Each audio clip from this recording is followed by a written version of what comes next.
No one plans for ruin. I did not ask for this ever-thickening fog, for the illness and decay that it brings. It was no threat at first, just a light haze over fresh morning dew, bringing greater sheen to ripe berries and a bountiful fullness to grazing beasts. How subtly that sheen dulls and the bounty dries up. As it begins to creep in, to seep in, and whispers turn to whimpers. Food spoiled, livestock dead, water poisoned. Some call it a cleansing.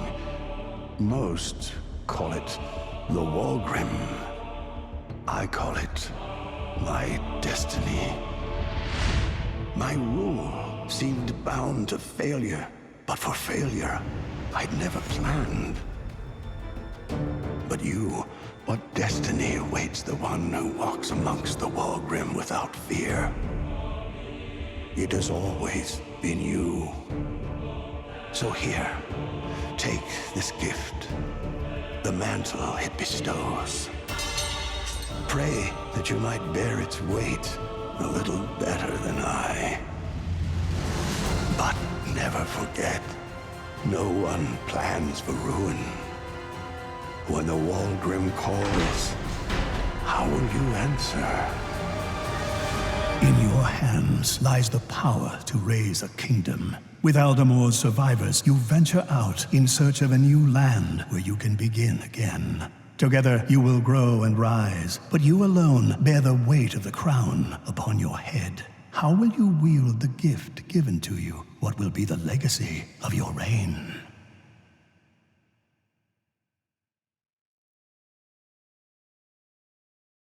Hey guys, how's it going? So, today we are going to review the early access game Thrive Heavy Lies the Ground.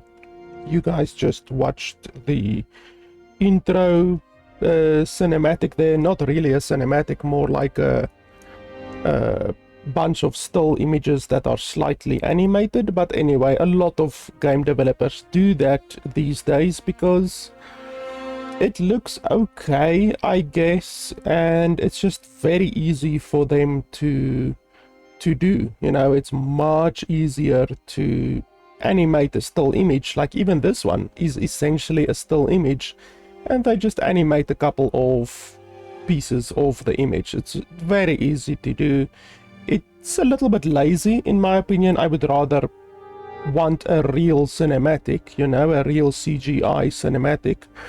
But anyway, I guess it costs more to do a real CGI cinematic. But yeah, anyway, we're gonna check out the game today, the early access version of the game. The game releases on 7th of November 2024. As always, with all of my first impression Let's Play reviews, I'm gonna be playing the game for an hour or more until I am satisfied that I can give you my opinion on the game. If you are in a hurry and you don't want to watch the full 1 hour or more of the video today, then you can simply skip to the last 10 minutes or so of the video.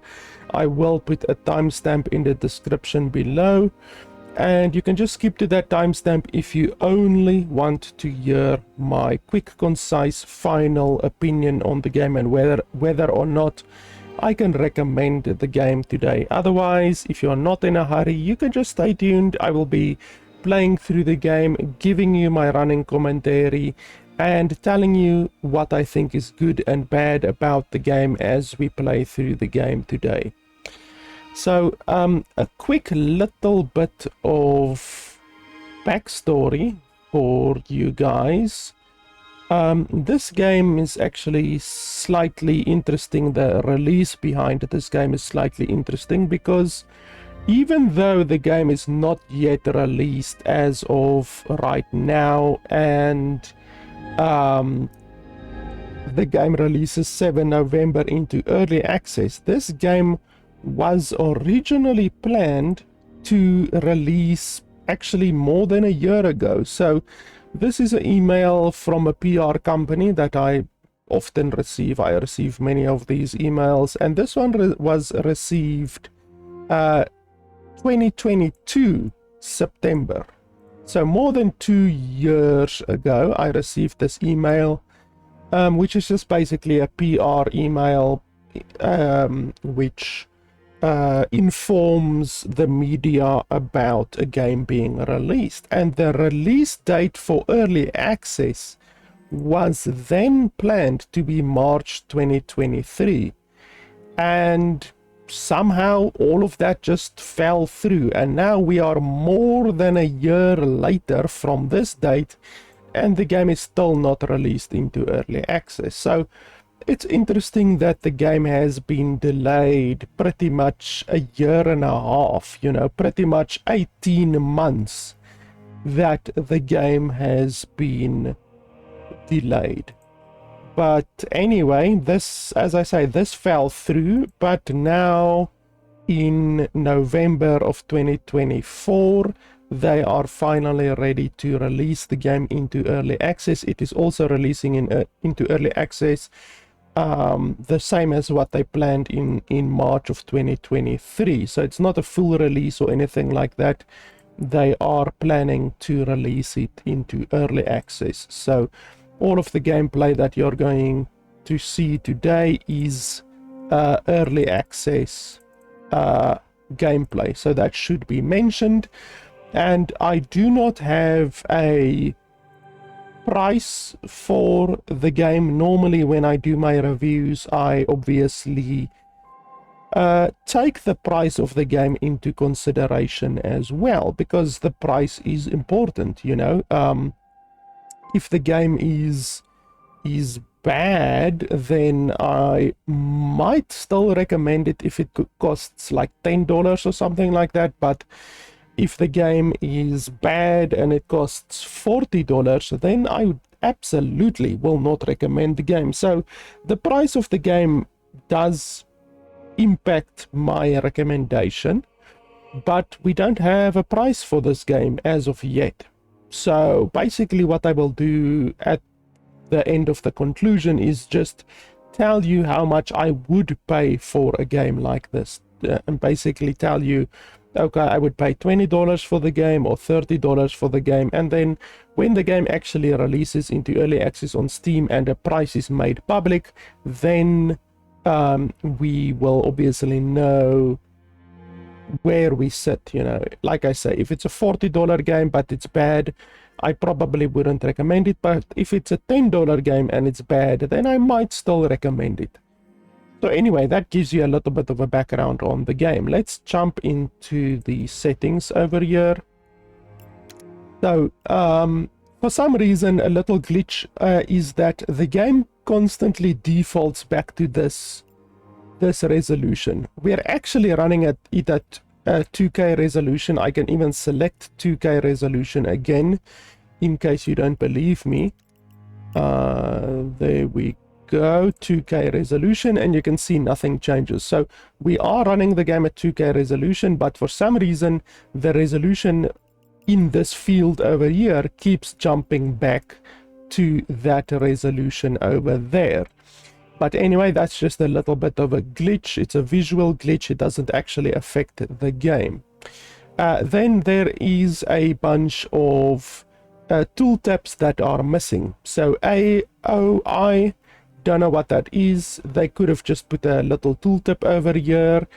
The same with all of these. Global illumination, volumetric fog, terrain shadows, all of these don't have any tooltips. So the game is missing a lot of tooltips currently. I don't know why they couldn't just add a couple of tooltips here to tell the player what these things actually are. I know what these are. I don't know what AOI is. I could maybe Google it, but I'm not even gonna do that. I'm not gonna do the devs job for them, so we're just gonna leave that off. And if the game looks worse without that, then that's not my problem, that's a developer's problem, because they could have just added a little tooltip over there.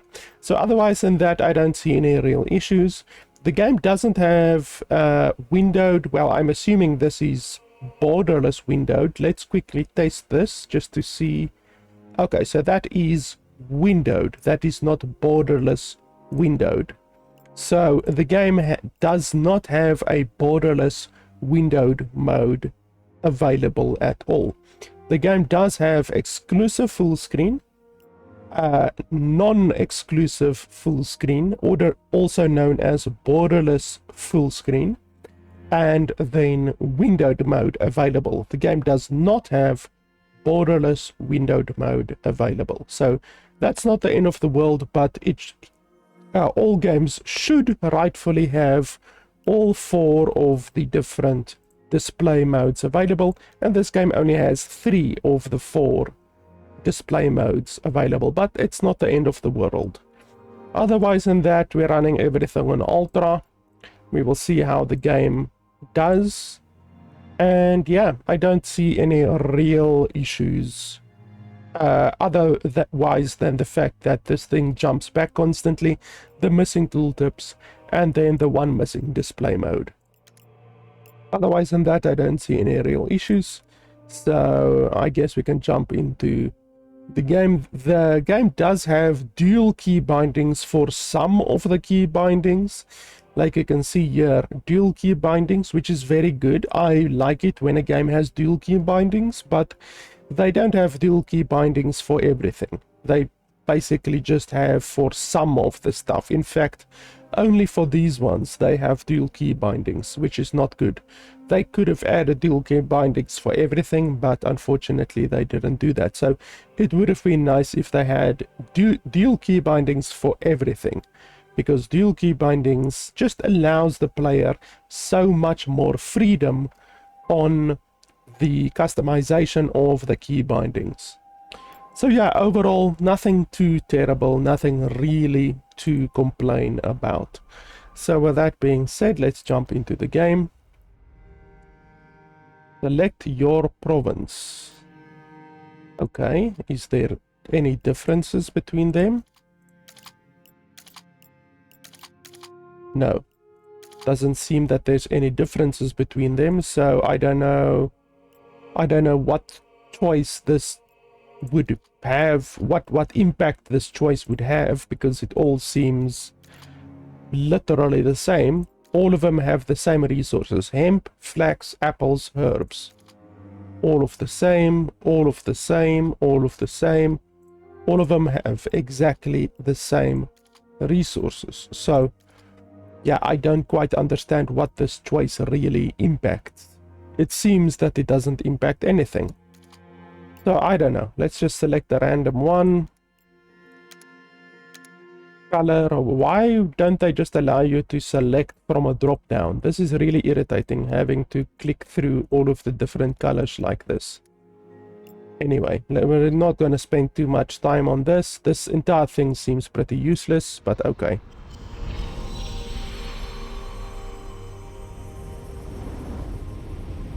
I am running the game on a NVMe drive, so it should be noted that this loading screen, you're not going to be able to get a faster loading screen than this, to be honest, because I am running it on an NVMe drive instead of a regular hard drive.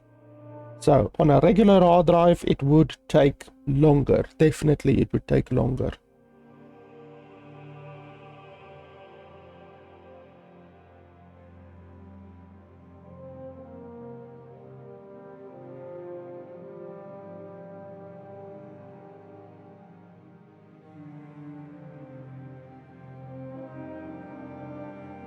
Instead of making the player wait here, it would have been better if they played the cinematic, which they played at the beginning of the game, here instead, because you can play a cinematic, which is just an MP4 file, while loading a level.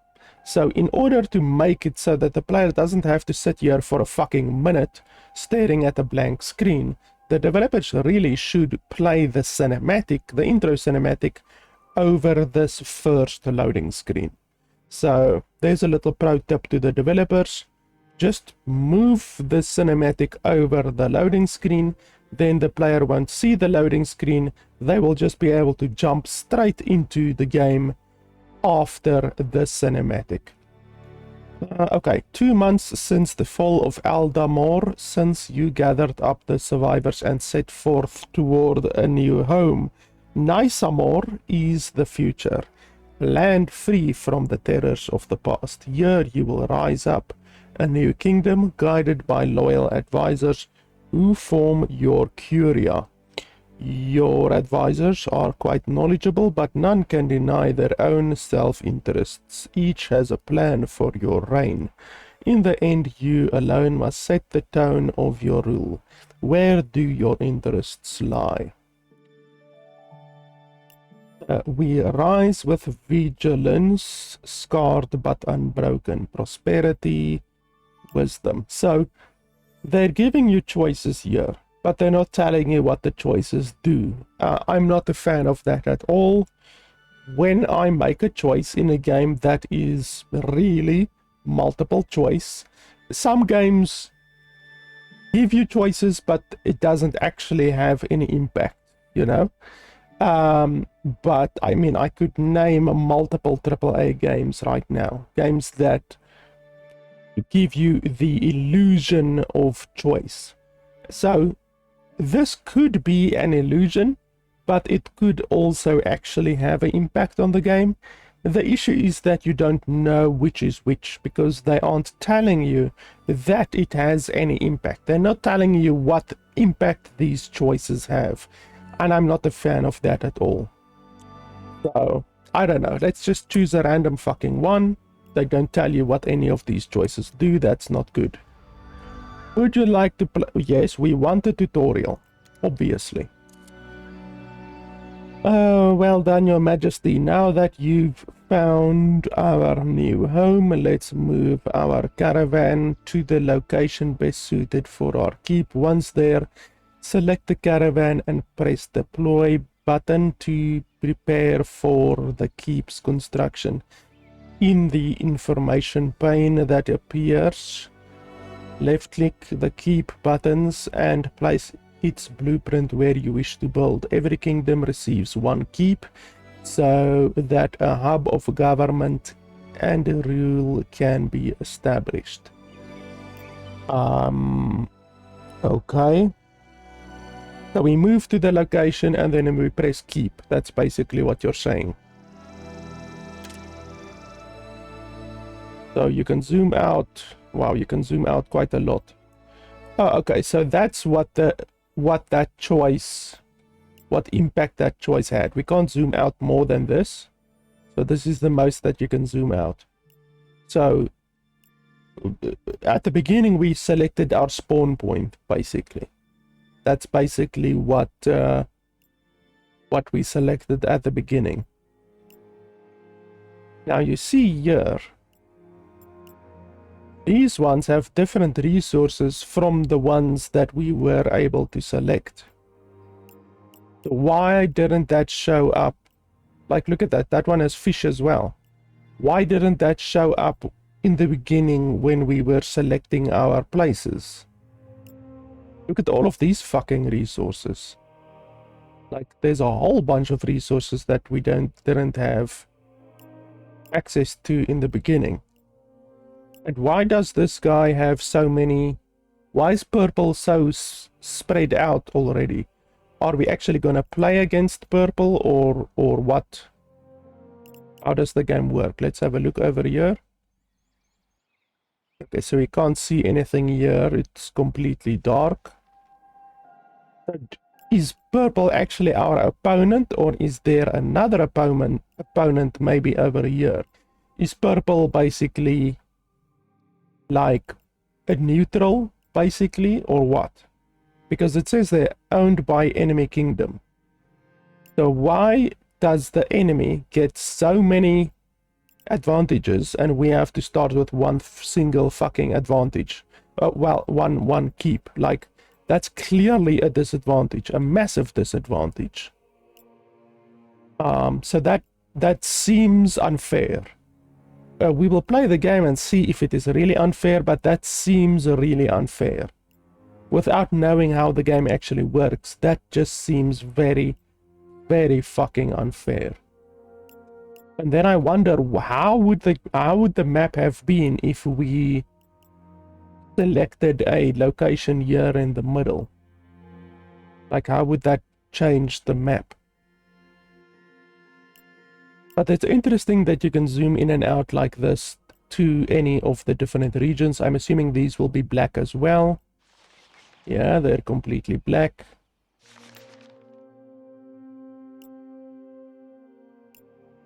Okay, I'm zooming in. Okay, it just takes a while. The game lags a little bit.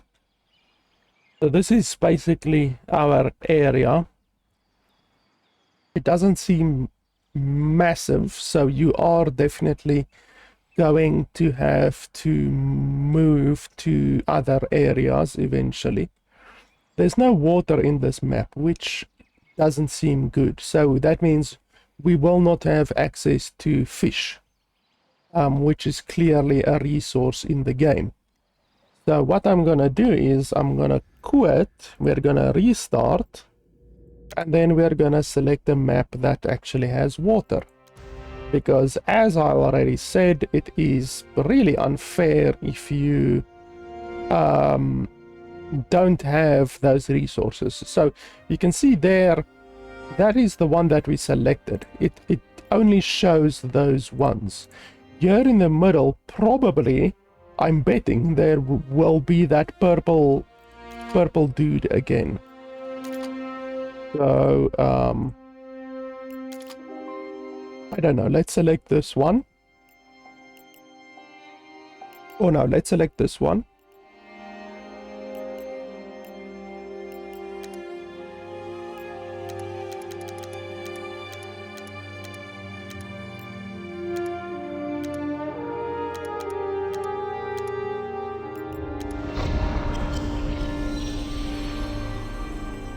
Let's see how long the loading screen takes this time, because it's supposed to not take as long as what it took previously. Since all of the resources should already be loaded, or cached at least, they should be cached. So this loading screen should be faster.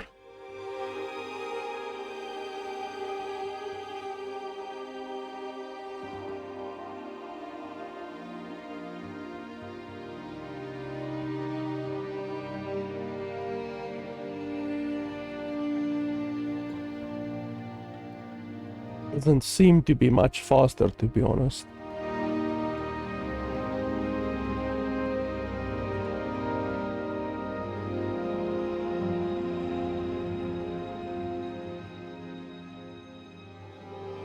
If you have this loading screen, which takes like a minute, only at the beginning of the game, then that's not really too bad. You know, one single loading screen of a minute or so at the beginning of a match, or at the beginning of a game, that's not too terrible. I don't mind that too much, to be honest.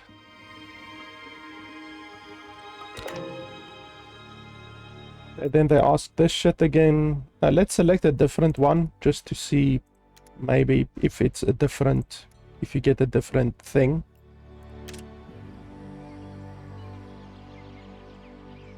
So if we zoom out again, yeah, so this guy is then basically the computer. Like, I don't think they will be your literal enemy, even though it says enemy kingdom. I think the true enemy is over on this side, probably. So yeah. So that's just something interesting to note. They're probably not your literal enemy. Let's see if we have water. Doesn't look like it.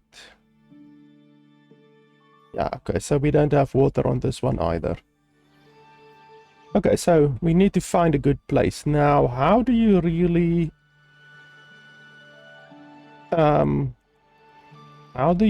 see what is a good area or if it's not a good area? Oh, and the time is running. We don't want the time to run. So we can just pause while looking around. The game doesn't tell you that. The game should tell you that from the beginning, and in fact, the game should be paused from the beginning. The game shouldn't just run at normal speed right from the beginning, because the player is clearly still learning the game at the beginning. So you shouldn't waste the player's time right from the start. I don't think that's good. So trees, trees is an easy resource to find. There's rocks over there. There's a lot of rocks over there. Some trees over there.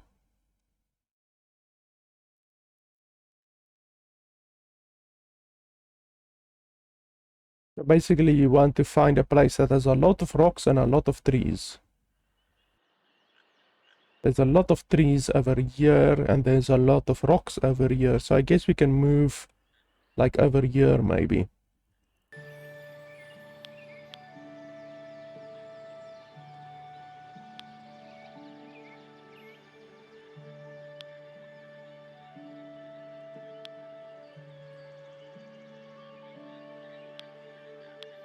Okay, and then keep. Where's the keep button?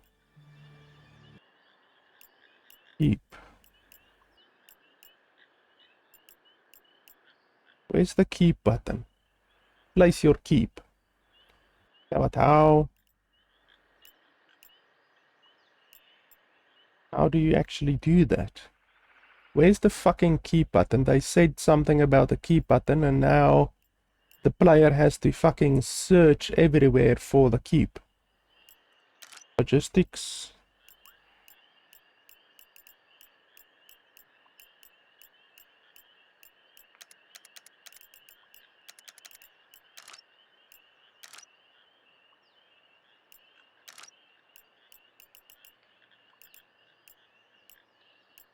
Like, seriously, where's the keep button?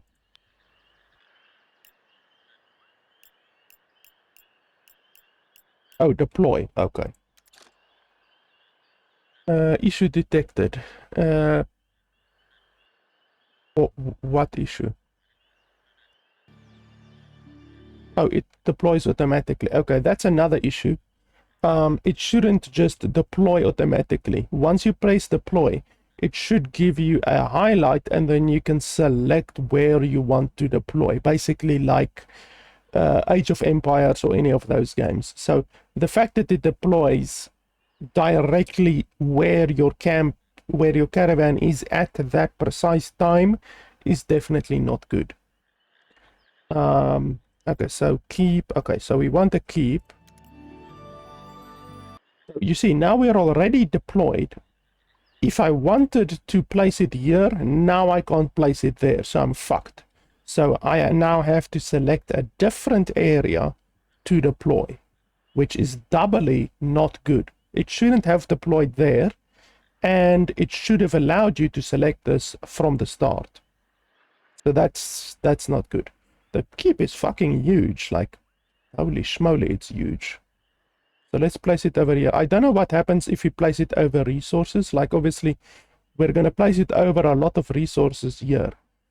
So I don't know what happens if you place it over a resource. So let's not place it over a resource, just to be sure. Okay, there are a bunch of guys materialize out of thin air.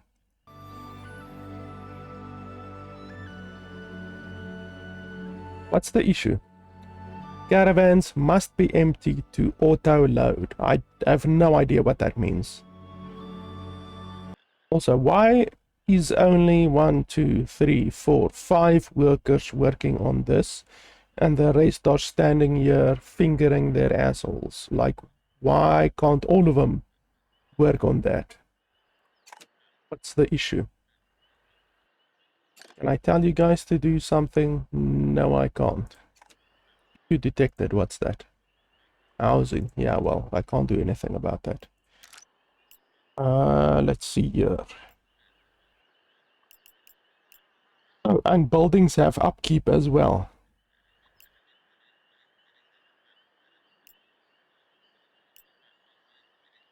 Primitive stockpile. I guess we can do one of those.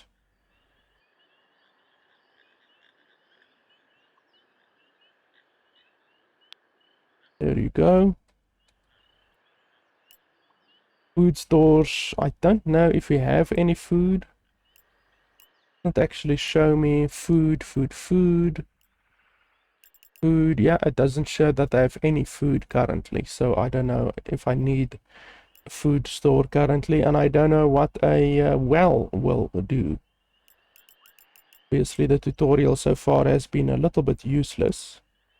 Wood chopper, we are definitely gonna need one of those, I think. You can go over there. And you rotate. How do you rotate? R, okay, R. It doesn't even say over here at the bottom right how to rotate, so the tutorial isn't super good. Okay, so we've got one of those, and then we're probably gonna need a bunch of these.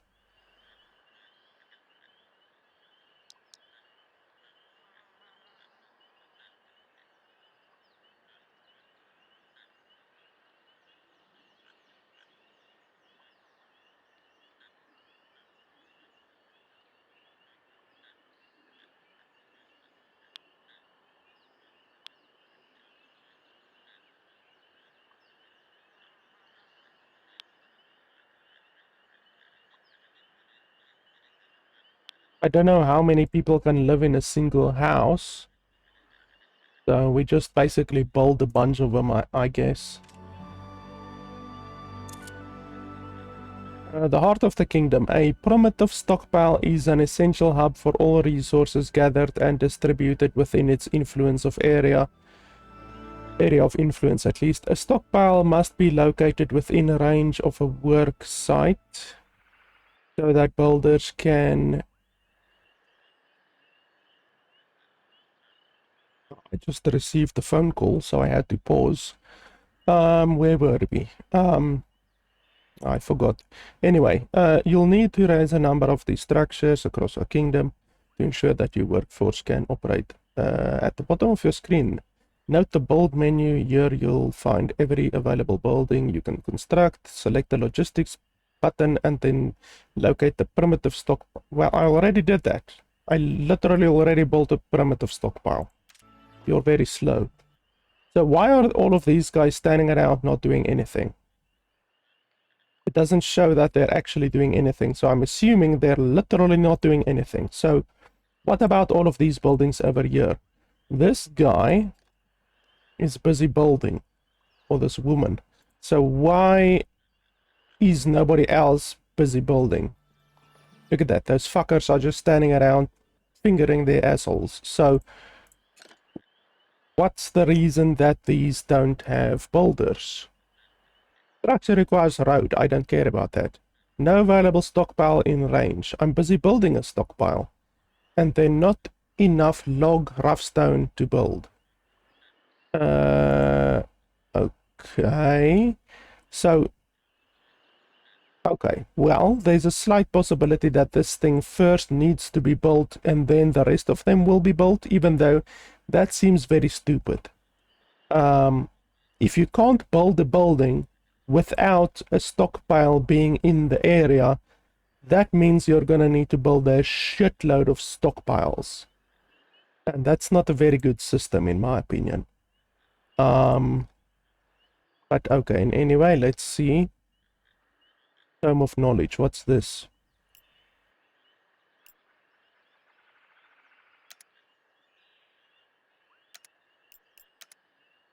Can I actually do this? Increase the storage of food stores by 50%, but the cost to build one increases by 100%. Increases the worker count to +6, but storage is reduced by 10%. Worker count. That seems... the 10% doesn't seem like a lot. The yield of firewood increases by 3, but the recipe now requires +1 rough stone. That seems fine. Production of firewood increases by 100%, but +1 additional worker must be employed. So that's 100% speed, not yield. There's a difference between yield and speed. The cost of building a farmer house decreases by 80%, but the chance of fire increases by 25%. That's an interesting one. But fire is not good. Fire will fuck you up. We built farmer houses. Well-built farmer houses will raise the happiness of your farmers by +5, but quality buildings cost 100% more resources. I don't know how much +5 happiness is. That might be a lot, that might not be a lot, but 100% more resources certainly is a lot. The area of effect for wells increases by 35%, but the production decreases by 30%. Well production is increased by 50%, but this requires sacrificing 20% additional storage space. Okay, so it fills up quicker, but you produce it quicker. Apple orchards increases their yield by 100%, but this will require an employee increase of 50%. Yield, that's good. The production of apple orchards is increased by 50%, but such swiftness reduces the yield by 25%. Okay, and then for this you need to upgrade, and then for this you need to upgrade even more. There's a couple of really interesting ones. What's this over here? Masteries. Okay, I don't have anything. So which one of these seem very, very good?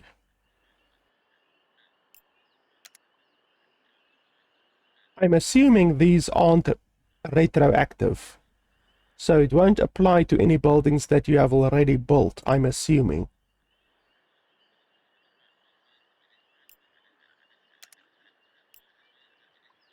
This one seems good.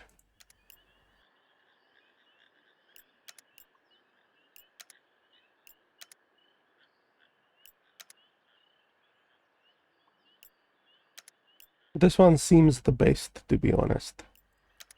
We're gonna go for that one. Okay, can you research multiple things at once?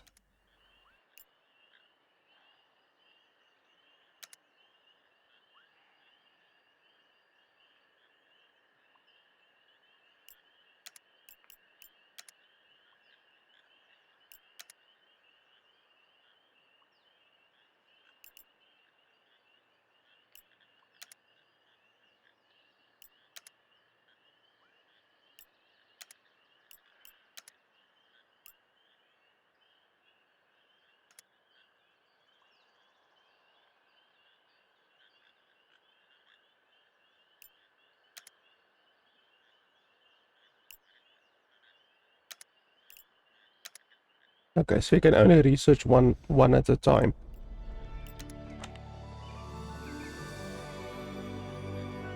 Okay, so that one is busy being built. Let's see. Apple orchard we are gonna need for food. How does it work exactly?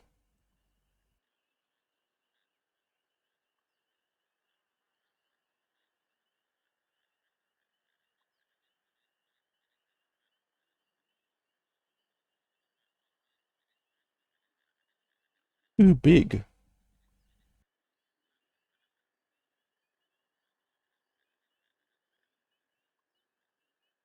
Okay, that's fine, I guess.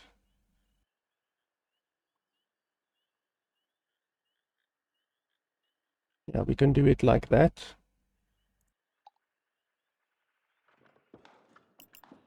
Are we gonna need these as well? Hemp clothing, flax oil, whale gum crystals. Don't know what any of that shit is.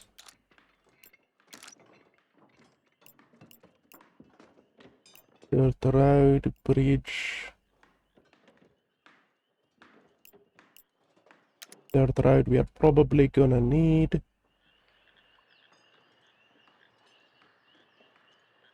But this one I built incorrectly, unfortunately, but it's not the end of the world.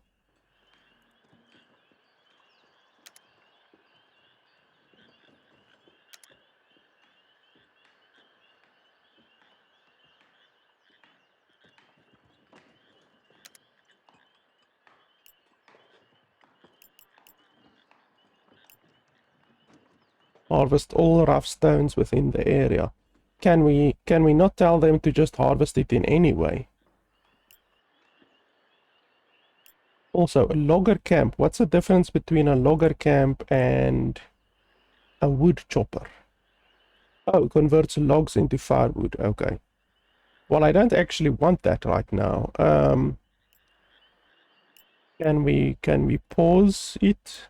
I thought that was actually like a actual wood chopper. Okay, so we can put this just basically here. Doesn't really matter too much. And then quarry camp.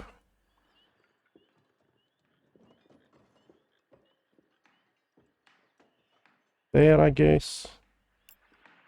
Miner camp, iron ore. Where's iron ore?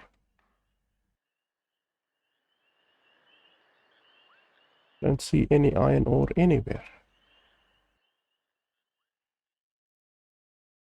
Possible that we don't have any iron ore in this area.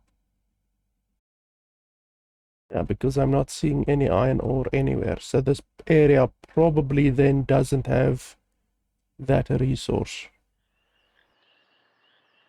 Okay. That's pretty much it.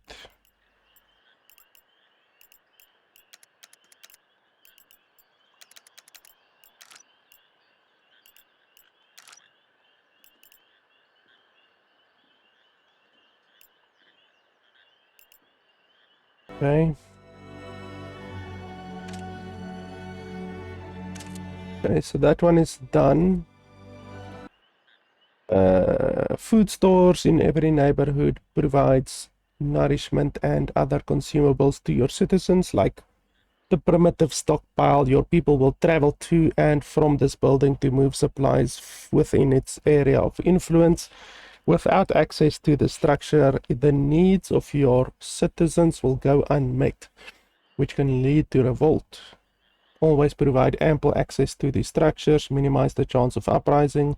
To build the structure, locate the food stores within the logistics tab. Okay, that's pretty shitty. So even if there's a shitload of food on the ground, your people will not eat it unless it is unless the food is then carried into a food store. Like that's a shitty mechanic which doesn't make logical sense, in my opinion. I mean, if a dude sees food on the ground, he's gonna eat the fucking food, if you think about it logically. But no, in this game, they can only eat from that building. And if the food isn't in that building, then they will starve, even though there's plenty of food everywhere else. That's a shitty mechanic, in my opinion. Okay, so there's already a bunch employed over there. Already a bunch employed over here. Nobody employed over here. Why not?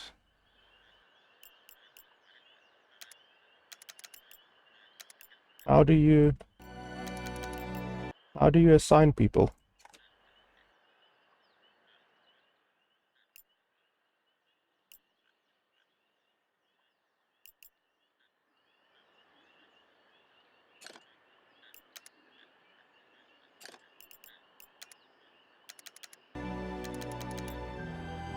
Like seriously, how do you...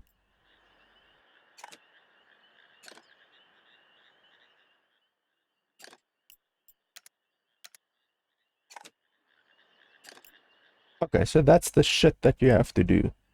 You have to cancel people from other buildings in order for them to go work at another building. You can't just click over here, which is really fucking stupid, but okay. And anyway, why are you not doing anything? There's a bunch of you fuckers. 1, 2, 3, 4, 5. Not doing anything. Why are you not doing anything? Why are you not working like over here, for instance?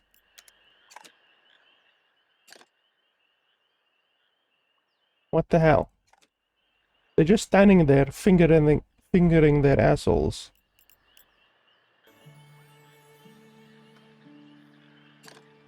Nobody's building this place.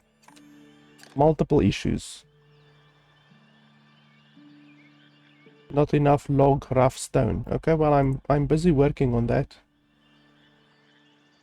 So where are you guys going now? Ah, okay, now you're going somewhere at least.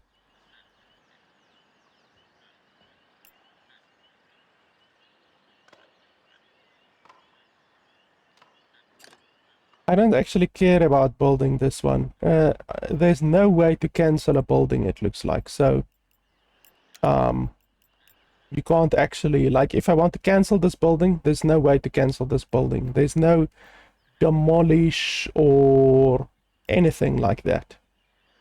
So, it would seem that there's no way to demolish. Ah, there we go, demolish.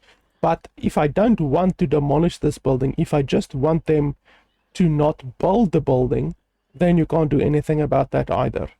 So that's really stupid as well.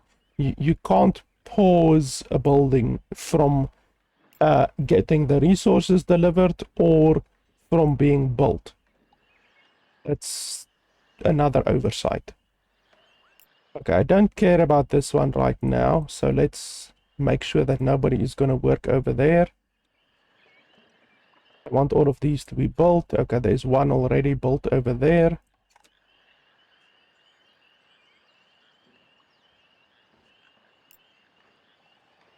We need a lot of logs.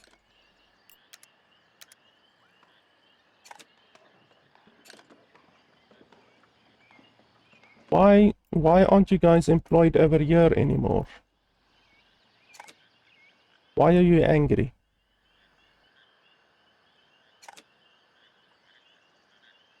Build a food store.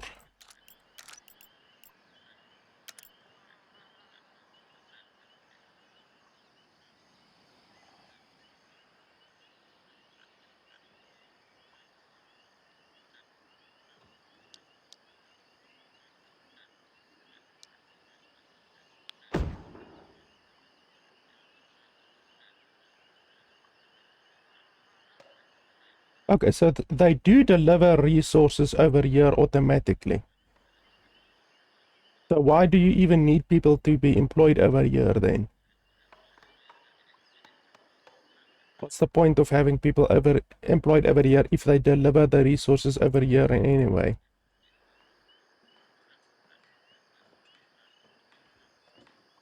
How many people can live in one of these?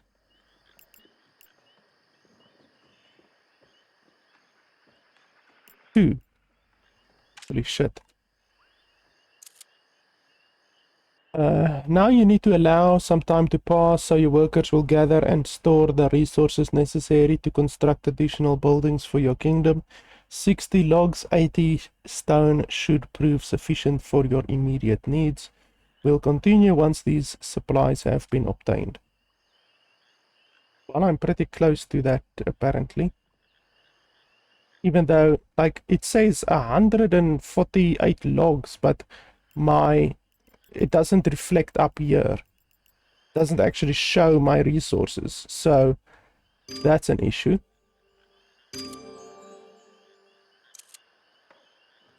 The area a building is able to affect is represented by area of influence. Oh, that's what AOI means, area of influence. Radius around a selected structure. These are color-coded: gray, blue, green. Stock, water, and food. And buildings within this area are affected by the structure will be highlighted in yellow, allowing you to easily track which buildings are served. Some structures can have their IRO adjusted. To modify the IRO of a resource camp, simply select it and adjust the slider. Okay, so if you take this one and then just move it a little bit, yeah, that's fine. I don't have an issue with that.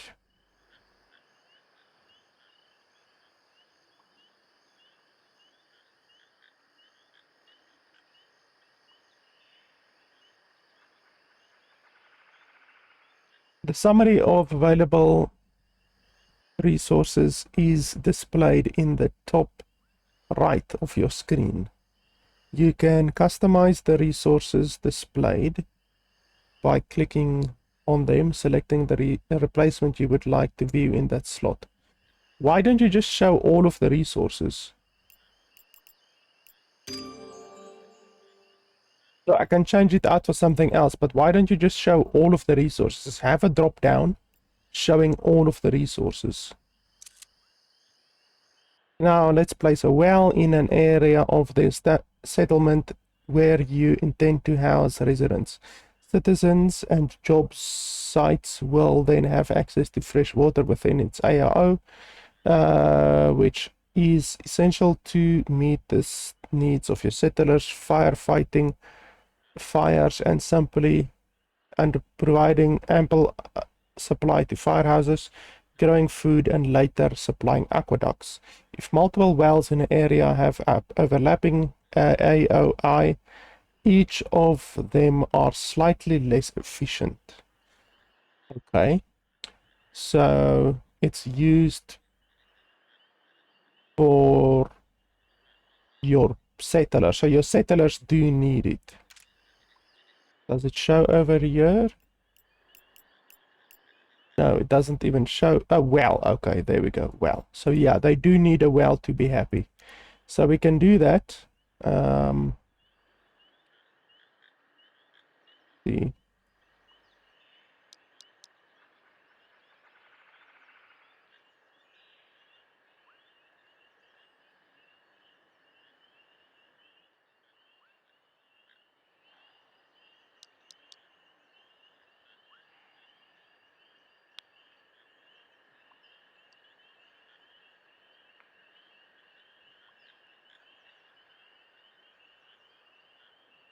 Doesn't actually show me. Let's see.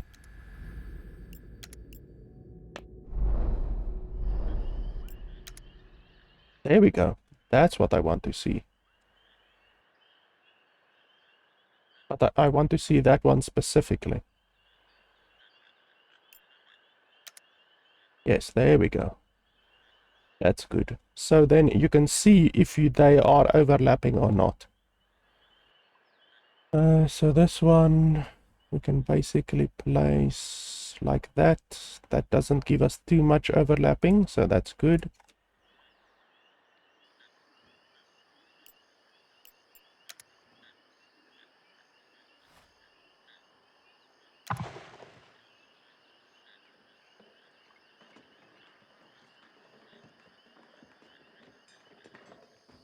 You guys are busy. Yeah, you're busy. That's fine.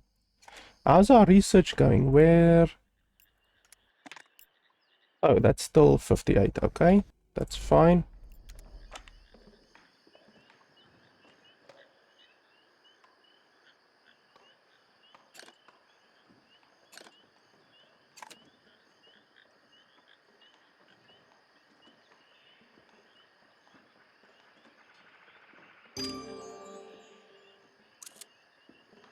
Homes provide each class of citizens with a sense of security while also providing you with insight into the residents' happiness and well-being.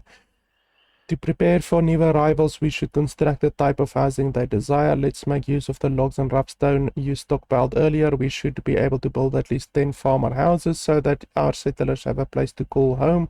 Consider constructing additional homes to encourage local Nisians to join our community. Farmer houses are located blah blah blah. Happiness directly correlates to how many citizens are able to inhabit a given home. Farmers require at least 2 of their needs to be met to be willing to move in. Additional needs must be fulfilled in order to increase occupancy. That's a very weird way of doing it. Usually a game will just allow you, like if a house has the occupancy of 5, then it will allow 5 people.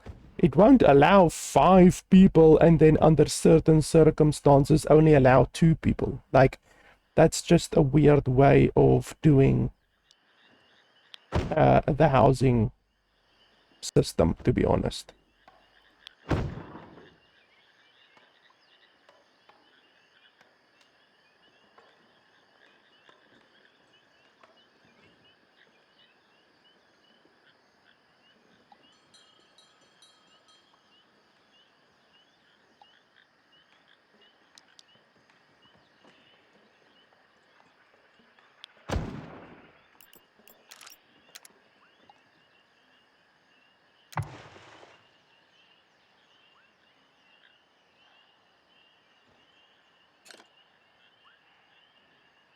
Okay, so why is there nobody deployed over here? The game's system should automatically assign at least one person in a new building.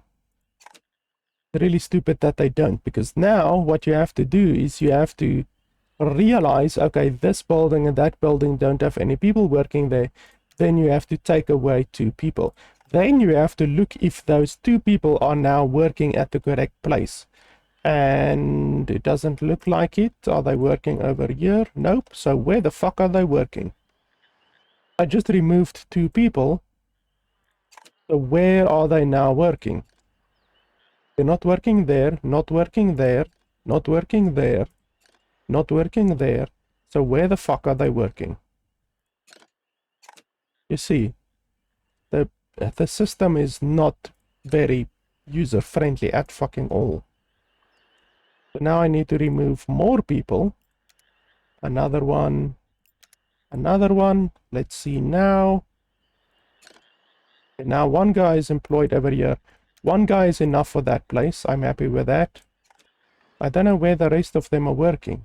I just removed 4 people, and yet I can only see 1 person working over here. So where's the rest of the 3 people working now? I don't see them working anywhere. So the reassignment system is fucked up. It doesn't work logically. It also doesn't display the information that you actually need to see at all.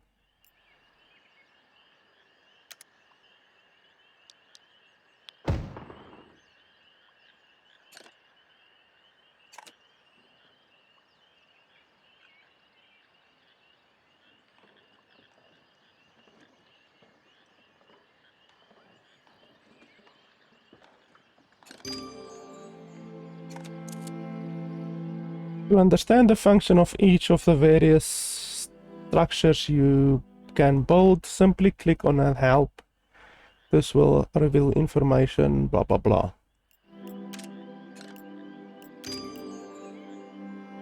Okay, that's fine. Almost every building has information within help. You can be viewed. When you require information on a purpose or functionality of the building, you can find the details here. Yeah, that's fine. So you go like that, you go like that, and then you can click on it there. That's nice. That's a nice way of providing the player with information. You can never provide the player with too much information. Still, nobody working there, nobody working there. 3 people working over here. Why the fuck? So let's reduce that. Well, food is pretty important, so two over there is fine. Okay, now 1 person is working over there. Still, we need more people, so let's reduce this even further.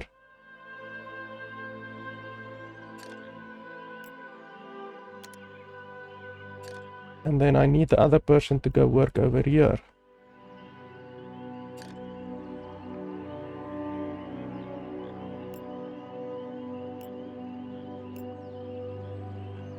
So that gives us the happiness total. So 5 happiness. That other upgrade that gives 5 happiness. That will not be very good, to be honest. 5 happiness is not a huge amount. Apple farm bonus. Okay, so this one now requires 50% more people to be working here, but it provides 100% more apples, which is obviously worth it. Yeah, 100% more yield, but requires 50% more employees. That's totally fine. I like that.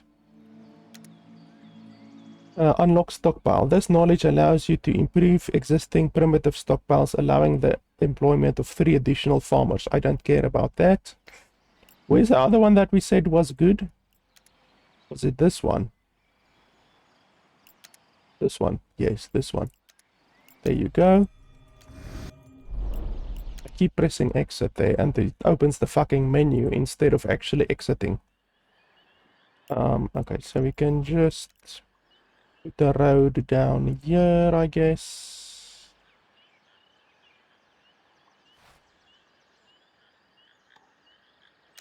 Oh, for fuck's sake.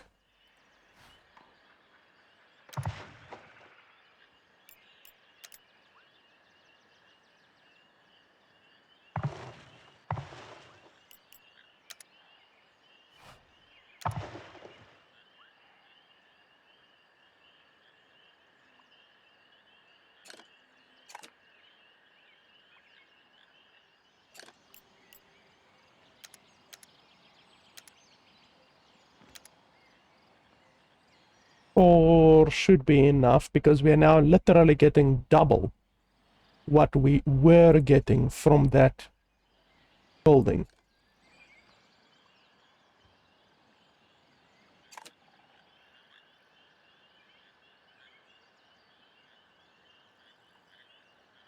And then I guess we can employ one over here.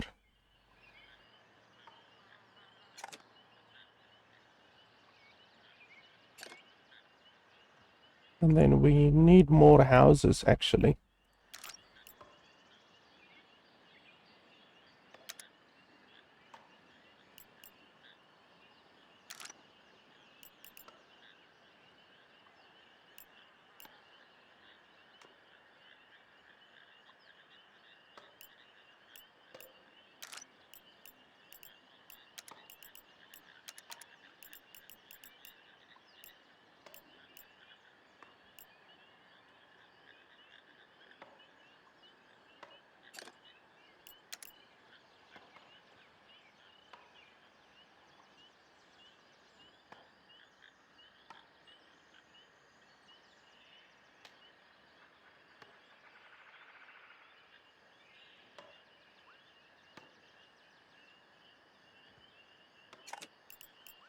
All of these buildings have an upkeep, so you don't actually want to build a bunch of quote-unquote unnecessary buildings.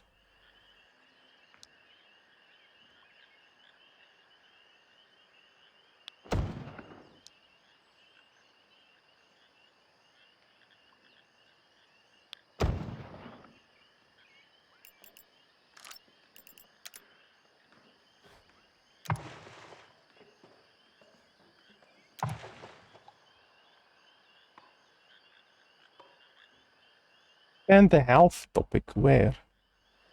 On the house? Health.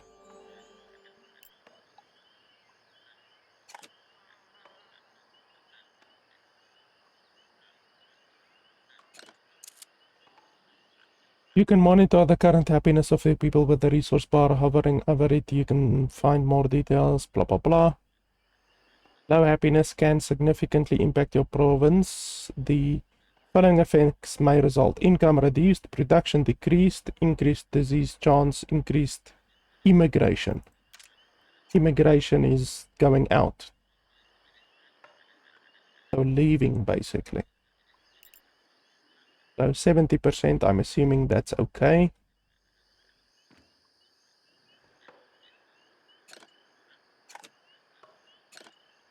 Where the hell are those additional 4 people working that I kicked out? What do you want? Oh, you need a food store. You're out of range. Okay. You see, now I would want to disable this building, but you can't do that. You can't disable a building. So that's an issue. That's really stupid that you can't disable a building. That's a massive oversight, actually.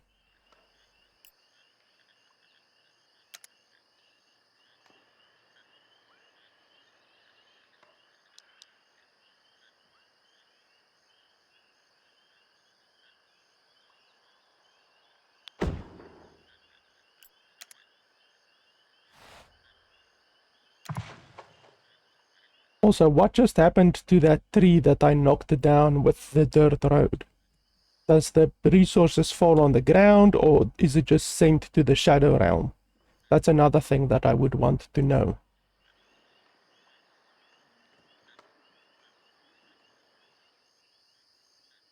Also, why does my apples still show up as 0, even though I clearly have a fucking 111 over here?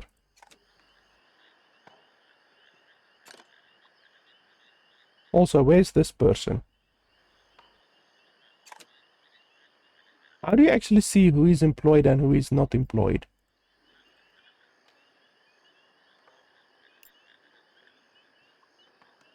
It shows unemployed 0, but I want to see where are all of my people employed.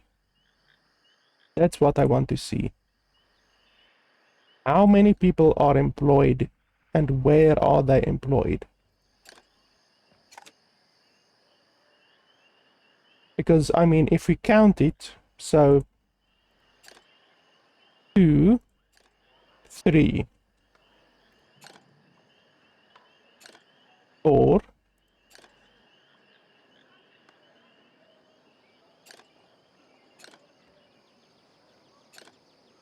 5, 6. Why is this one so filled up again? Why did this one go up again? I didn't tell it to go up. How does that make any sense? Why did it... Why... I think I only had 2 people employed over here, and then all of a sudden, boom, 6 fucking people.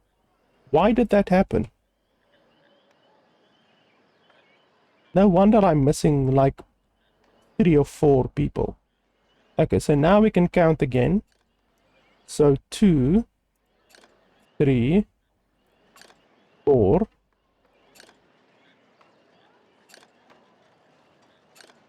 5, 6, 7, 8, 9, 10, 11,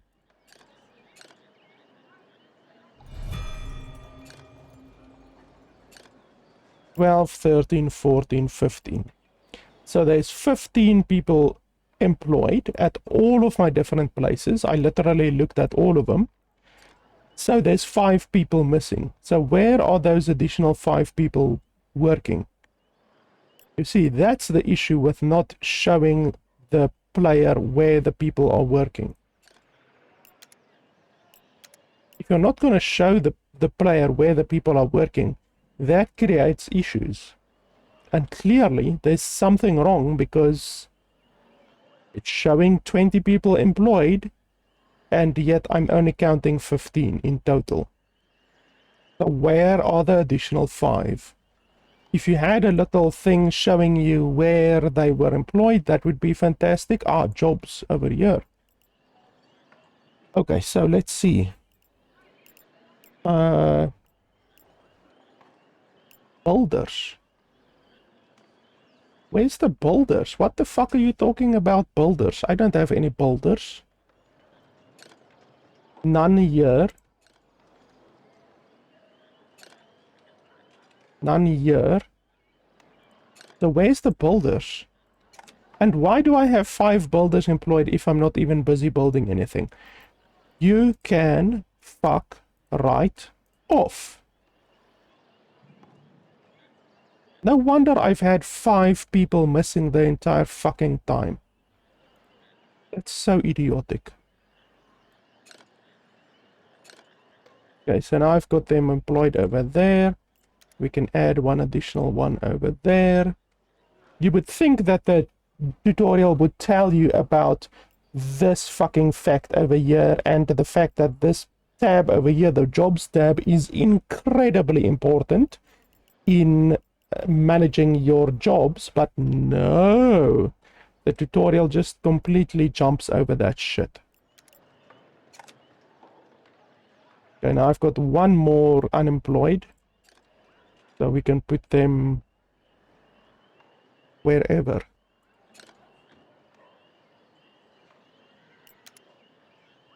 There we go. Now we've got everyone employed, instead of 5 fuckers sitting over there not doing anything. So stupid.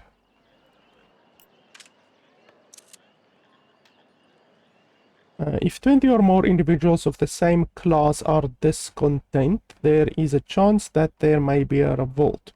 During these protests, affected citizens suffer the following. Production is 50% reduced. So that's speed. That's production speed is reduced by 50%. And income is reduced by 25% per class. So it's not the end of the world. It's actually a relatively minor infliction to have a revolt. But yeah, it is something that should be noted.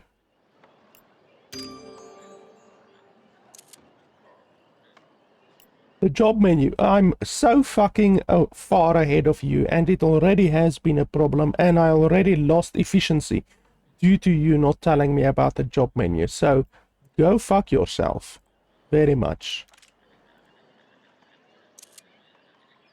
Wood chopper. You recently built blah blah blah.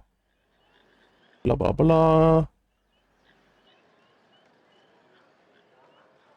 Blah blah blah. I don't care. Thank you. Adjust the job priority of your wood chopper. Why? Why would I want to do that?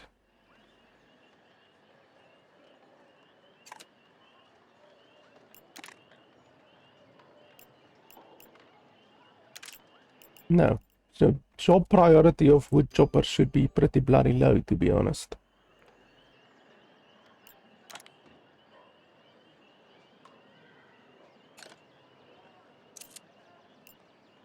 Growing the workforce, our citizens' needs for supplies are beginning to outpace our ability to produce them. No, they're not. We should look into increasing our farmer population to at least 40. Once complete, build a hemp outfitter and fermenter to further meet the needs of the farmer class, which will attract more people to the settlement. Once these structures are in place, we'll need to focus our attention on crafting highly valued resources to start. Let's produce 50 cider and hemp clothing. You may need to establish additional apple orchards or woodcutters to meet these demands. Don't forget to adjust employment with the jobs menu to maximize your output.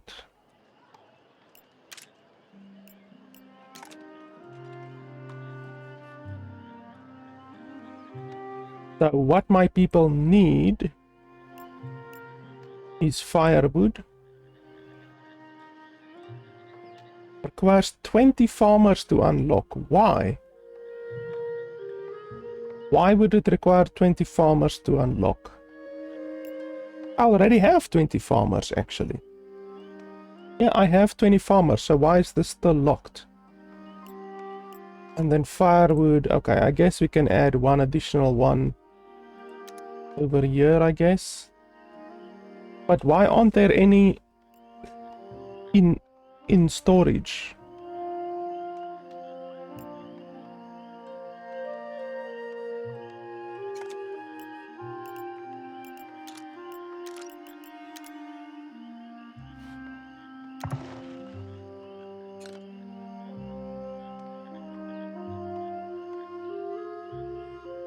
You have road access, so start fucking working. Also, how do I still have people that are homeless?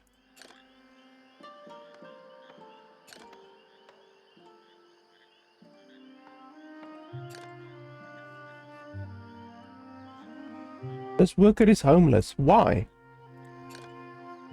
There's a space? Oh, why? Why is this one?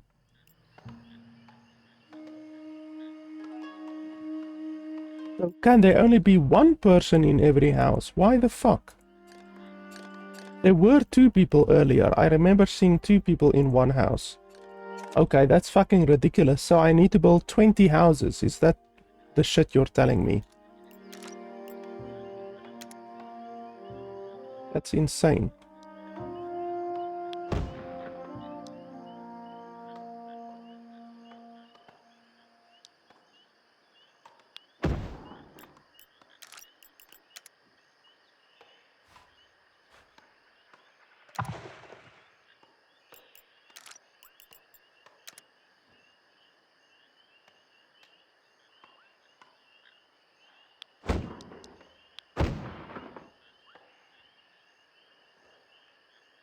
Twenty bloody houses.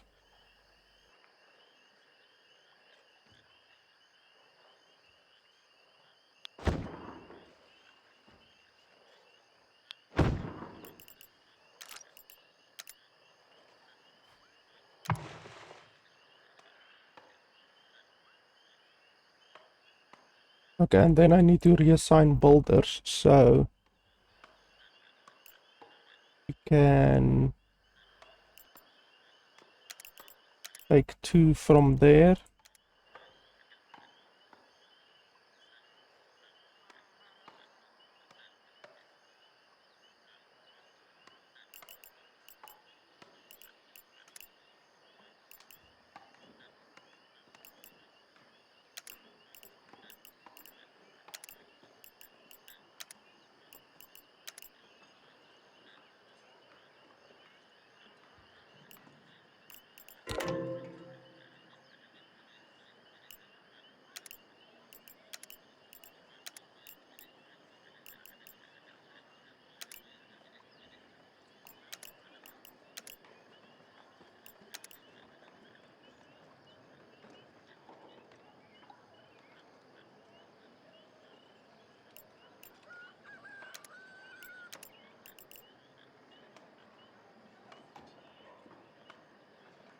So we want to remove from the wells.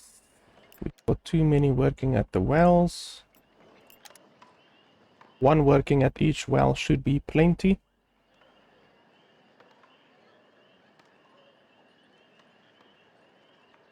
Yeah, that seems fine. 2, 2, 3, 2, 3, 2. That's fine. What's this? The foundations of your settlement have been laid, but much must be done to encourage its growth. Your Curia, a small group of advisors, will help you find your way. Chancellor Bodhi Declan and Duke Donovan Stanton are those who remain from the fallen king's Curia. Sir Ozian Hayward, a trusted knight and friend, has been added to round off the group. Together you must determine where best to focus your efforts in this fledgling kingdom. The solution is easily found, Your Majesty. Without our people, we will not have come this far. Your resilience should be rewarded, instilling confidence and joy. It is true, Chancellor, that we've overcome much. The tragedies of the past are but a few steps behind us. This is why we should focus on securing and protecting what we've started here, what we are starting here. Only with a strong defense can we find the courage to rise once more.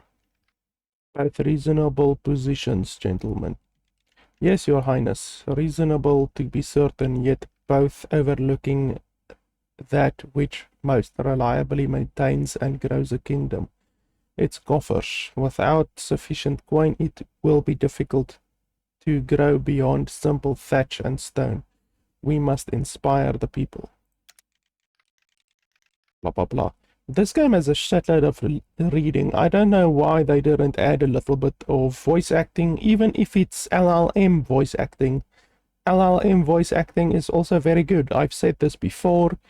There's a mod in World of Warcraft that was designed a while ago, which uses LLM voice acting, and it is really good. Like, the orcs sound like orcs, the dwarves sound like dwarves. It uses really good LLM voice acting. So I don't know why. Honestly, there's no reason these days to not have voice acting in your game, because LLM voice acting is very good these days. It really sounds very impressive. It doesn't sound very monotone anymore. It really sounds convincing. So I would take LLM voice acting in a game like this over not having any voice acting. Just because I don't like reading, and it's so easy to add LLM voice acting to a game, because you just take all of this text, You fucking feed it into a LLM voice generator, and it spits out a voice file. Like for this one, this douche over here, you can make his voice sound very, very pompous and noble type thing, and then this one you can make sound more like a gruff knight warrior type dude. You can literally make the voices sound different. I mean, like I say, in World of Warcraft, there's voices that sound exactly like a fucking orc, and voices that sound exactly like a gnome or a dwarf. So you can prompt the LLM to change the voices. It's really, really impressive. And the fact that this game doesn't have voice acting is not good. Once again, here you don't get any information regarding any of the choices that you make. So, that's really fucking stupid. Once again, I'm just going to choose a random one. Don't give a shit. I'm not going to read all of this. I'm tired of reading. Thank you very much. Once again, doesn't matter. Just make any fucking choice. Doesn't even matter. And there we get, what's this? Gains and losses? What does this mean? What the fuck does gains and losses mean?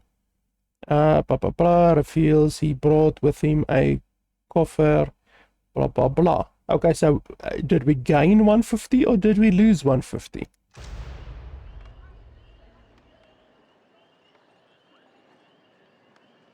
Okay, it doesn't seem that we got anything. Our money is still at 45.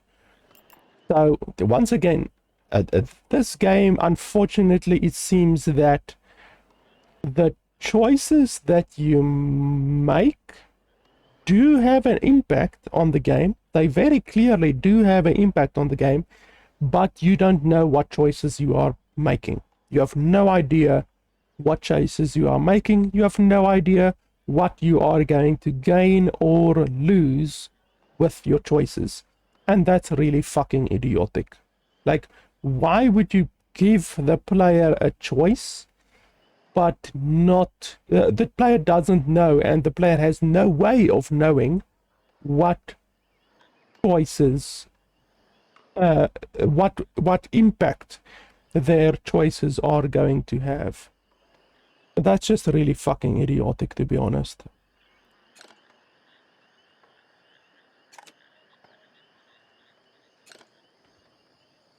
Okay, so our building... yeah, all of our buildings are done now, but there's still one without a house. So we still need at least one house, it looks like.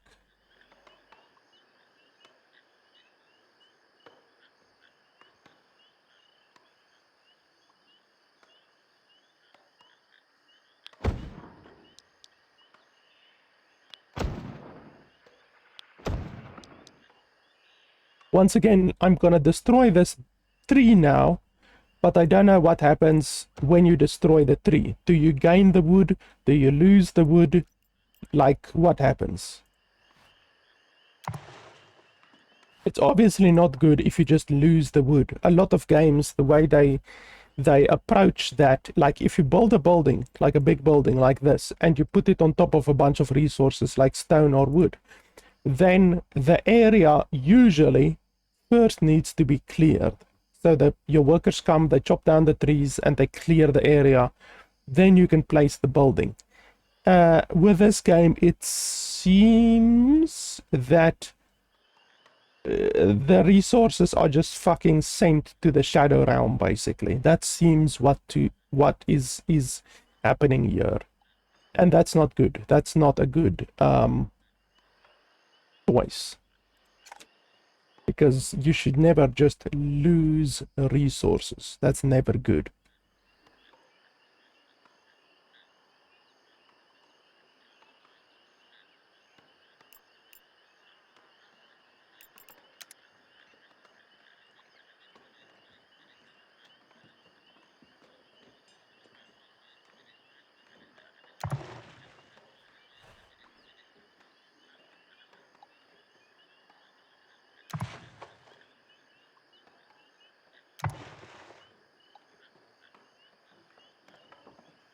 Hey, we actually gained 1 population. Amazing. We've been playing for an hour and 20 minutes and we've gained 1 population. Amazing. So just another 20 hours and we will be at 40 population. Isn't that amazing?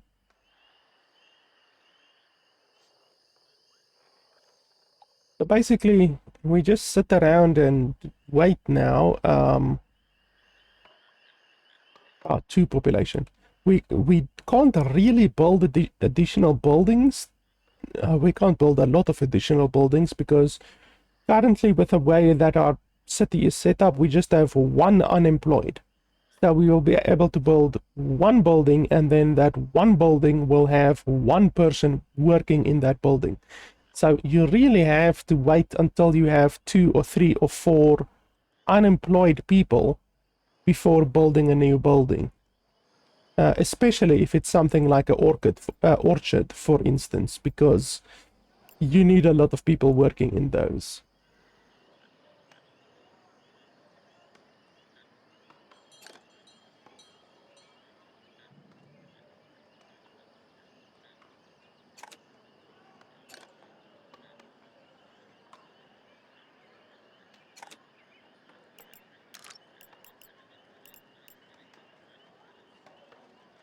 I also don't like the fact that the buildings are locked behind a population requirement. So you can't get a fermenter or an outfitter until you have 40 population.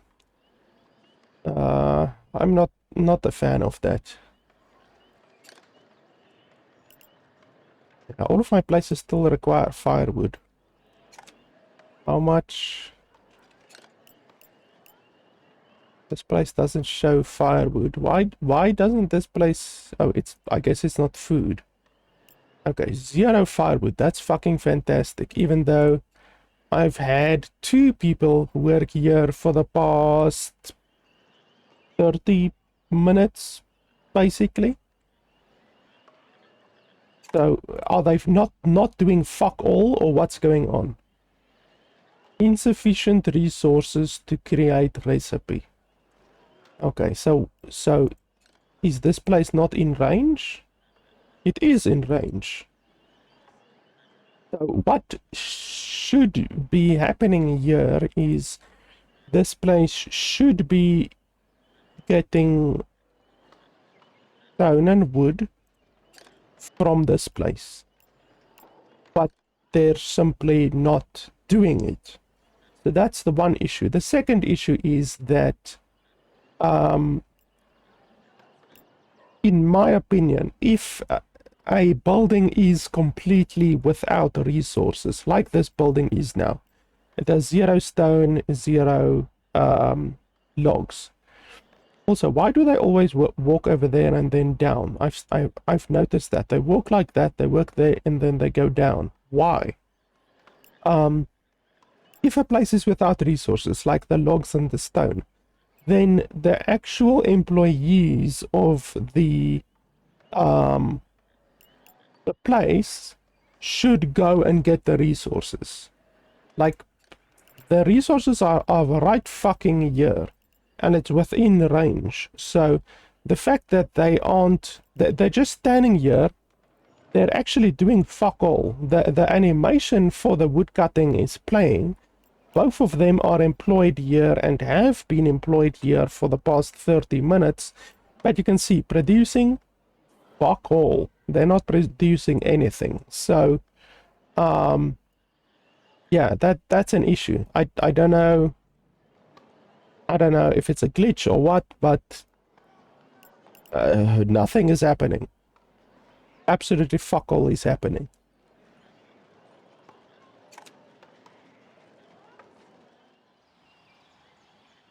I'm also curious to know, like, how do you move to another place? Like, clearly there's other places, you know, as we've already saw. There's other places, and there's even like this place, which is apparently an enemy place. Like, how do you move to other places? How do you attack other people? where's my enemy? Like, I can't even see my enemy. I'm assuming the enemy is over here, but I don't know. I don't know. I can't see them.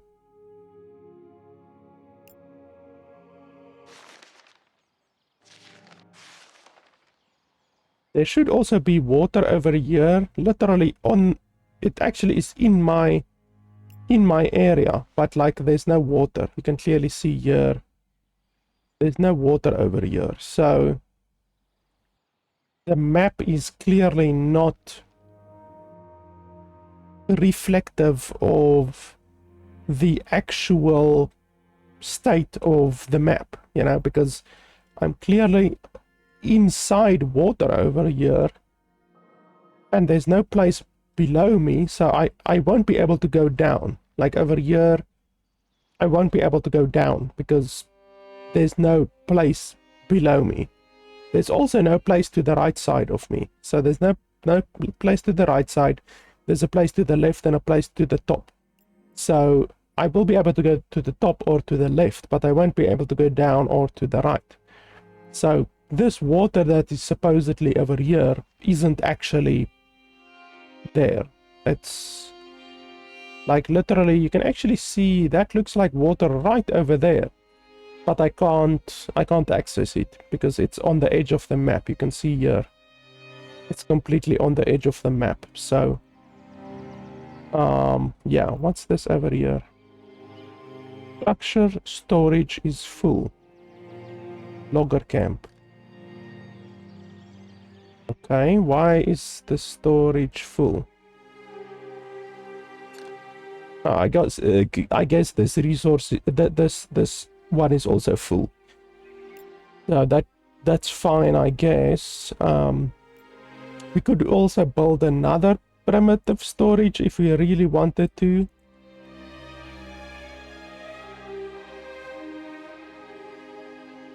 Okay, so at least we don't have anyone that's not housed anymore. That's homeless anymore. That's the first time in the entire game that we've had everyone have places. Why are there no apples here? And then also no apples here.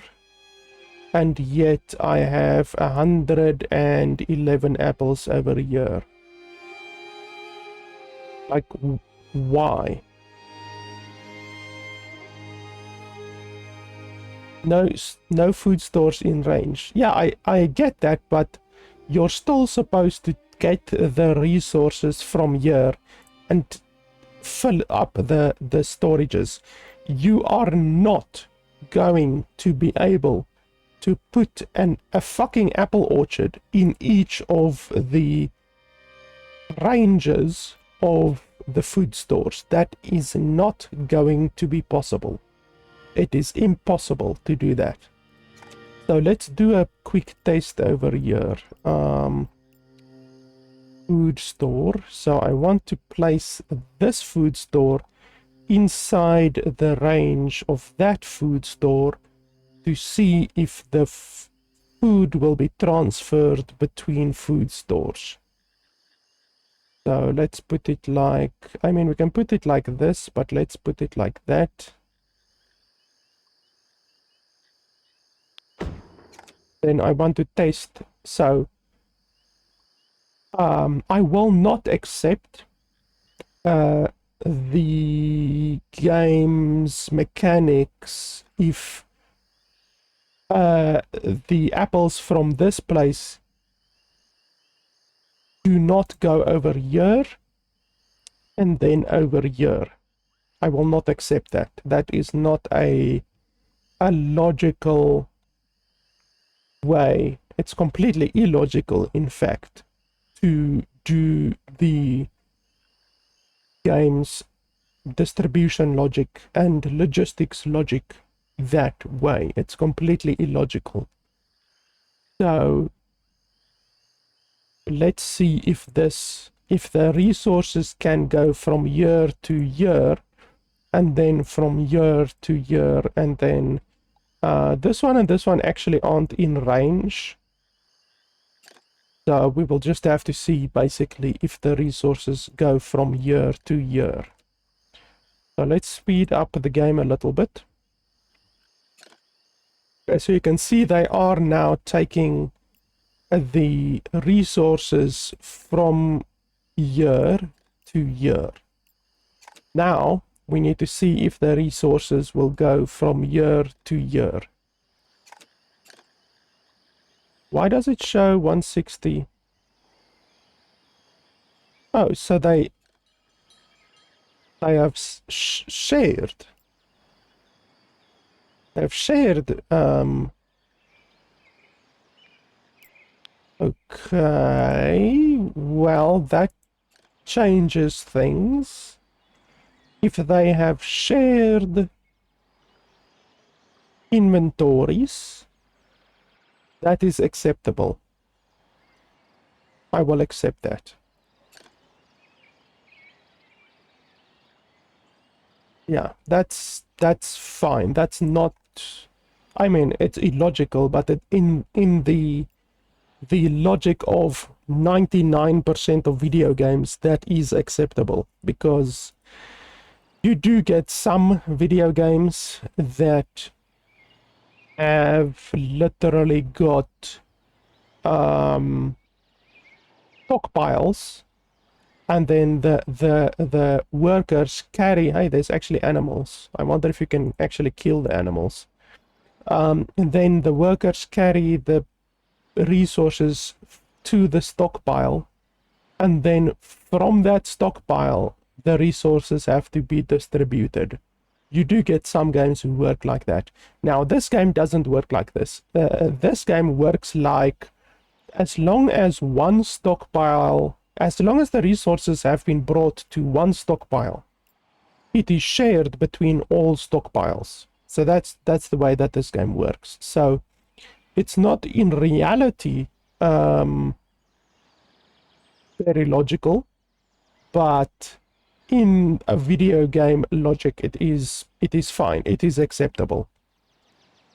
So yeah, that's fine. I'm not gonna make an issue about that. It was just really illogical that the resources have never in the past hour and a half been brought from year to year to this place over here, because this one was not in range, but still it should still be brought to the store by either these guys or the farmhands. And now that we've built one inside the range, it was brought from there to here, and now it is accessible everywhere, which is a fair compromise. I don't really have an issue with that. I still do not understand why this place isn't getting resources, because the stockpile is within range. So the stockpile has logs, it has rough stone.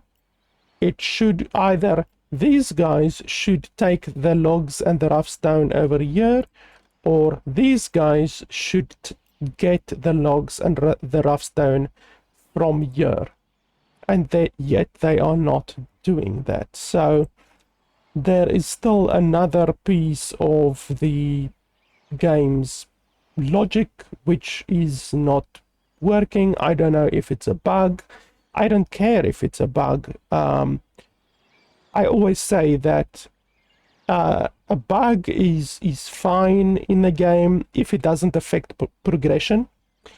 I will still recommend a game if it has certain bugs, as long as the game is still playable, and as long as you're not like progression locked or anything like that. But this is progression locking. This, whatever is happening, either the logic between these are not connected, or this one isn't bringing the resources over here, or this one isn't bringing taking the resources from there. Whatever the issue is, this is now game breaking. This is game breaking, because for the past hour and a half I haven't gotten a single piece of firewood. You can see there's 0 firewood. So that is game breaking. So yeah, I mean, it will be fixed eventually, but right now it's not fixed, and right now I'm not getting firewood, which means these guys will not be able to progress past this needs. You basically need to fulfill these needs in order to unlock the next level of people, which is laborers. So yeah, honestly, I've played enough of the game to render my decision on the game. As I said at the beginning, I don't know what the price of this game is. The game is releasing in about a week from me recording this video, so I don't know what the price of the game will be. Honestly, this game I would pay probably yeah, I don't know. There's not a huge amount of buildings. Like, these are all of the buildings that are available here. Then these are all of the buildings over here. And then these are all of the buildings over here. So the game doesn't have a huge amount of variance. It doesn't have a huge amount of buildings. If you compare it to a game like Anno, for instance, Anno has way more buildings, and that means that it has way more depth as well. You can get way more content out of the game, way more gameplay out of the game. So if you were to compare this game to Anno, even though Anno is like whatever, $40, $50 for the base game, and then it has over $100 of DLC, that doesn't really even enter into the conversation, because I don't recommend that you purchase Anno. I recommend that you pirate Anno. Ubisoft is a piece of excrement game developer, obviously, so I would recommend that you play Anno. Anno is a good game. I've played a lot of Anno, but just pirate it, honestly. Just pirate it. So I wouldn't even recommend that you purchase Anno. But if you compare this game to Anno, and you consider that this game is gonna cost, I don't know, this game might cost 20, maybe $25. If you consider that it costs $25, then you have to compare it to all of the other games that also cost around $25. Like Banished, you know, games like Banished. Banished is a good game. I would recommend Banished. I can't remember how much Banished actually costs. Let's have a look over here quickly. Banished is $20. So Banished is a very good game. I would absolutely recommend Banished for $20. Let me show you guys over here, just 1 second. There we go, over here. Boom, Banished. Very, very, very good game. It's $20. I would absolutely recommend Banished for $20. I've played a bunch of Banished. It's a very good game. It's not being updated anymore, unfortunately. That is a little bit sad that the developer isn't expanding Banished and all of that, because I think the game would have been way more popular than what it is, and way better as well if it had just had more content and more buildings and more everything, basically. But otherwise than that, if we look at more games that are similar to Banished, let's have a look over here. So Frostpunk is good, Frostpunk 2 is not good, Farthest Frontier is good. It's a game that I would recommend. Nordland, I actually haven't played yet. I want to play that still. Against the Storm is okay. I would recommend that game, but it's just okay. It's not super good or anything like that. It's just an okay game. Oxygen, I have actually done a review on Oxygen. It's a fine game. I can't remember how much Oxygen actually costs. This is just the demo. You need to look at how much the actual game costs. I also have done a review on United Penguin Kingdom. It actually is a game that I would recommend. So let's look over here. You can see there I reviewed and recommended the game. So actually right now Oxygen is on sale for $3, which is very cheap. But normally the game costs $15. I would absolutely recommend Oxygen for $15.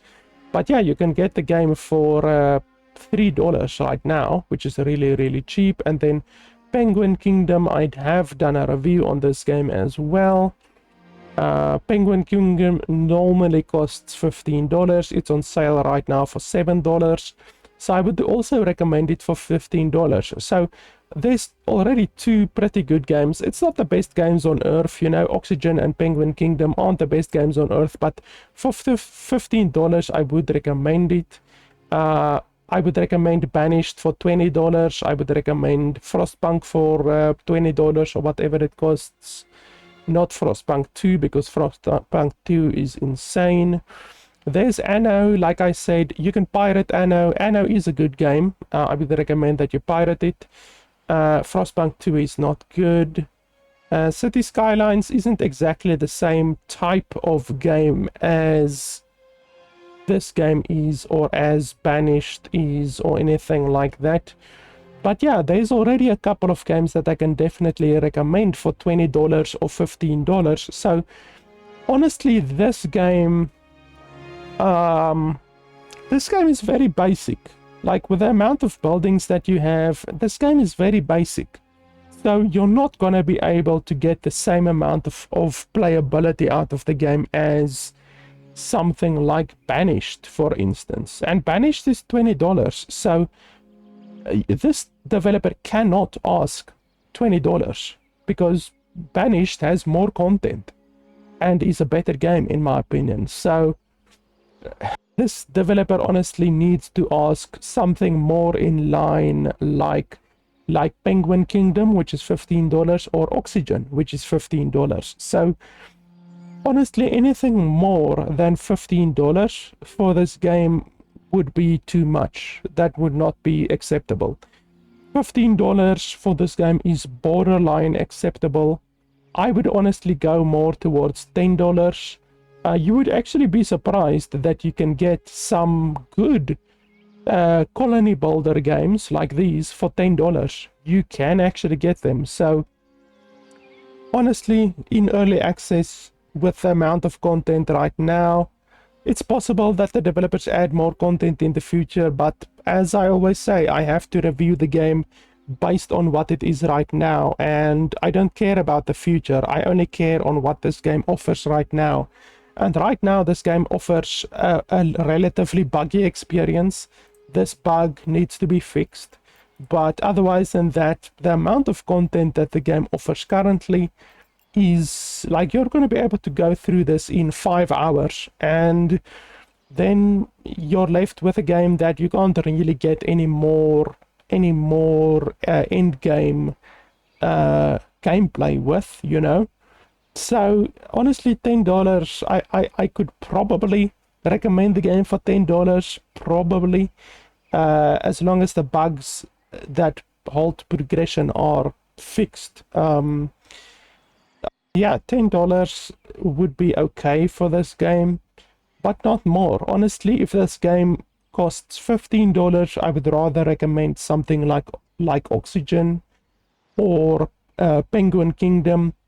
If this game costs $20, I would rather recommend something like Banished or Farthest Frontier, any of those games that I've already shown.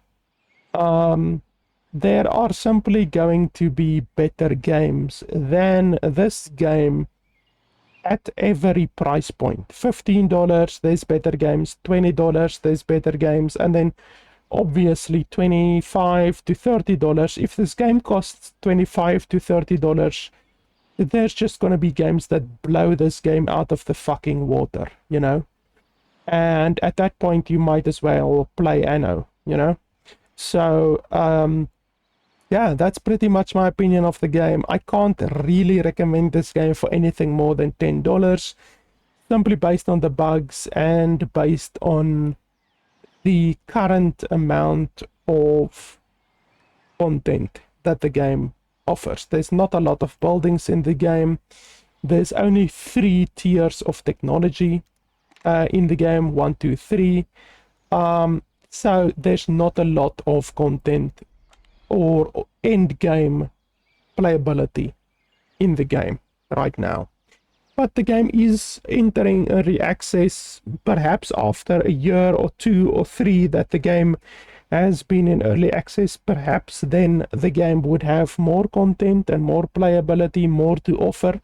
But at that stage, the developers can maybe ask more than $10. But right now, they can't ask more than $10, in my opinion, because there's simply better games on the market that offer more content and that don't have bugs. So yeah, guys, that's pretty much my opinion on the game. The developers were nice enough to send me a code for the game, so thanks to them for that. But yeah, as always, if you guys could support me on patreon.com/LFP. It allows me to purchase more games. In the instances where I do not receive a code for a game, I really rely on you guys and your donations on Patreon to purchase more games in order to do more reviews for you guys. So it directly allows me to purchase more games and do more reviews for you guys.